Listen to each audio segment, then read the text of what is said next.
The next option on the main menu is Rheometry Toolbox.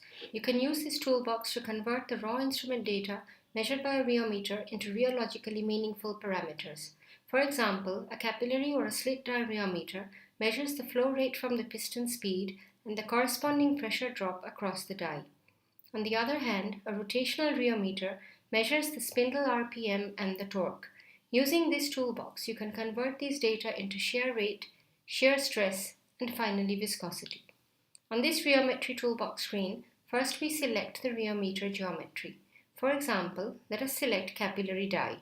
Then we enter the die dimensions, let's say 20 mm length and 2 mm diameter.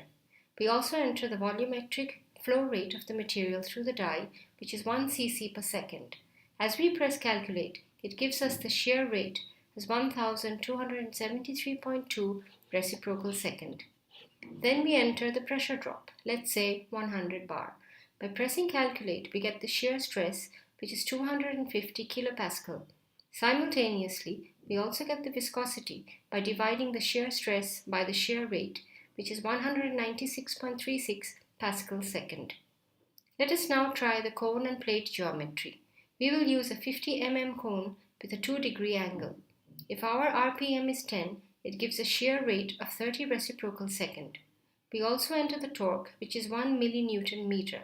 It gives a shear stress of 30.56 pascal and a viscosity of 1.02 pascal second.